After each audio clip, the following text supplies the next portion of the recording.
Hello dear children, welcome back to my channel. Today I am here to teach you Social Science Class 7 History Chapter 3 Part 1. The name of the chapter is The Delhi Sultanate from 1206 to 1526 CE. In this chapter, we will discuss the following topics. So let's overview the topics. Number 1, introduction of the chapter. Number 2, beginning of Muslim rule in India established by Muhammad Ghori. Number 3, Qutbuddin Aibak as the viceroy of Ghori's territories in India. Number 4, beginning of the history of the Delhi Sultanate in India. And number 5, we will discuss about 5 dynasties during the Delhi Sultanate in India.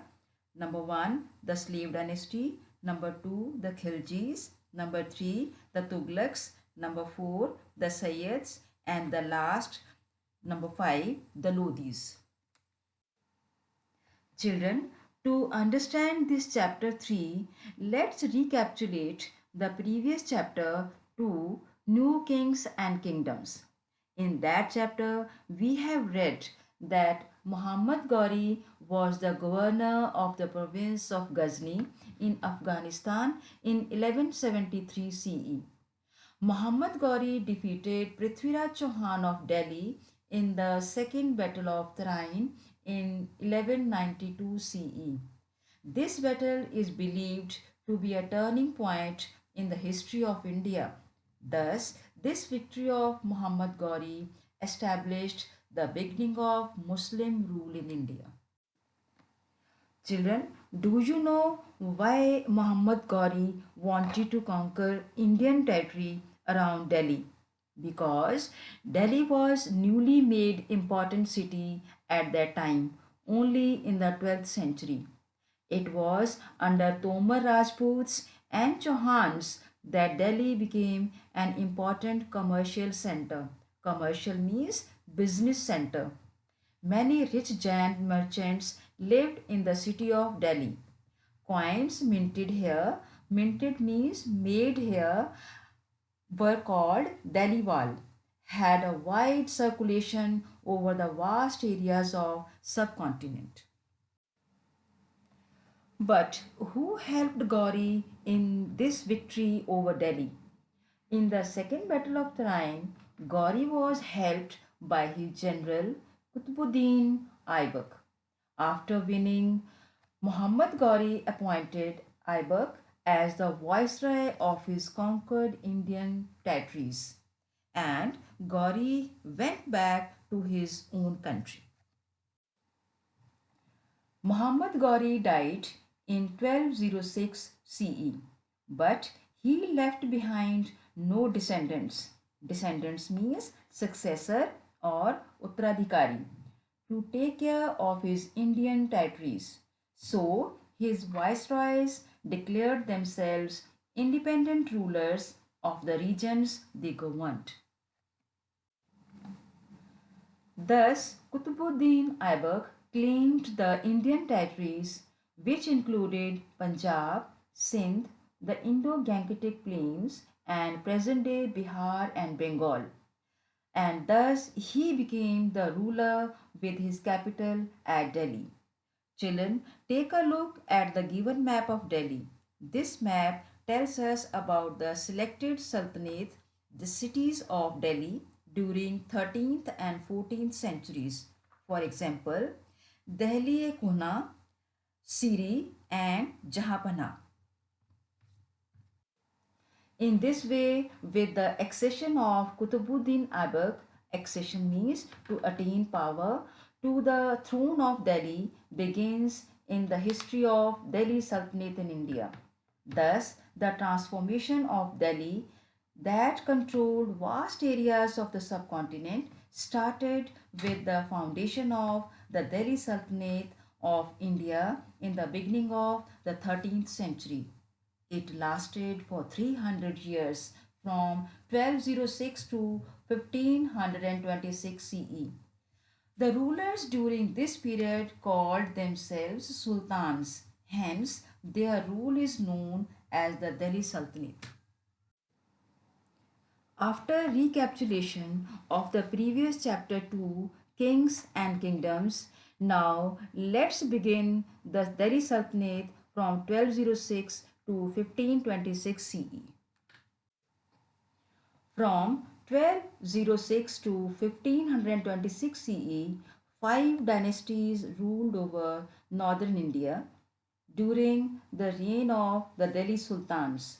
They were number 1, the Slave dynasty, number 2, the Khiljis, number 3, the Tughlaqs, number 4, the Sayyids, and number 5, the Lodhis. Take a look at this chart again and identify the five dynasties that together made the Delhi Sultanate.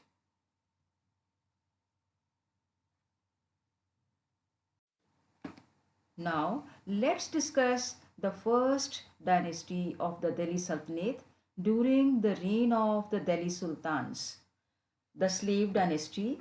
It ruled from 1206 to 1290 CE. During the slave dynasty, the following rulers ruled over India. So let's overview these rulers. Number 1, Qutbuddin Aibak, the first Sultan of Delhi. Number 2, Shamsuddin Iltutmish, who consolidated the empire. Number 3, Razia Sultan, the first woman Muslim ruler. Number 4, Nasiruddin, younger brother of Razia. Balban Aziz Gajan. Number 5, Gyasuddin Balban. He was the last ruler of slave dynasty. Children, take a look at this map of slave dynasty from 1206 to 1290 CE. Children, why is the slave dynasty called so? Basically, the Turkish rulers in Afghanistan depended heavily on the specially chosen slaves. These slaves were trained to excel.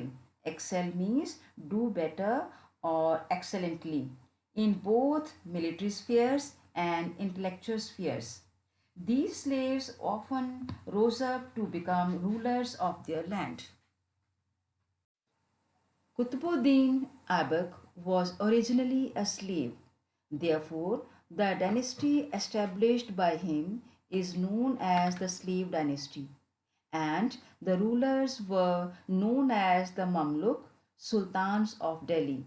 Mamluk means slaves, gulam, or slave soldiers.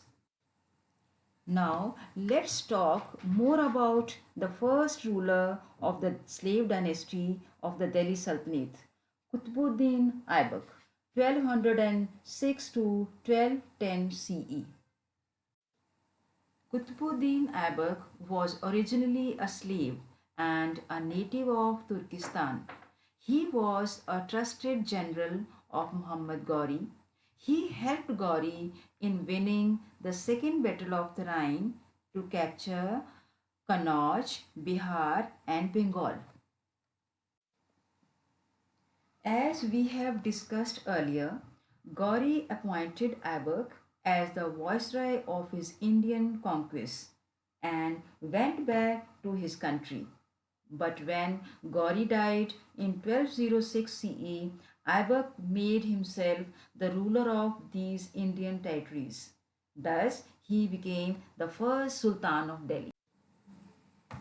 After becoming the Sultan, Qutbuddin Aibak conquered some areas by using his force like Ajmer, Jhansi, Delhi, and Meerut. Then, to increase his empire, he used marriages to strengthen his position. To strengthen his position means to make his position strong. Number 1, he married the daughter of Yaldauz, the governor of Kerman. Number 2, he had his sister married to Kubacha, the governor of Sindh. And last, he had his daughter married to Iltutmish, the man who succeeded him to the throne of the Delhi Sultanate. Qutbuddin Aibak was also a lover of art and literature. His famous courtiers were Hazar Nizami and Fakhr Ahmad. He was very generous, and his generosity earned him the title of Lakbaksh, means the giver of lakhs, लाखों में दान देने वाला. Qutbuddin Aibak built two mosques. Number one, the Quwwat ul Islam Mosque in Delhi. Number two, the Dhai Din Ka Chhapra in Ajmer. He started work on the Qutub Minar in Delhi but did not complete it. He died after an accidental fall while playing polo in 1210 CE. All for today. I hope you must have understood the topic Qutbuddin Aibak, the first ruler of slave dynasty, discussed in this video part 1 of History chapter 3, the Delhi Sultanate. See you in the next video part 2 with the next topic, the remaining sultans of slave dynasty. Till then, goodbye. Don't forget to like the videos and subscribe my channel. Hit the bell icon for latest updates. And most important of all, like, love and live SS.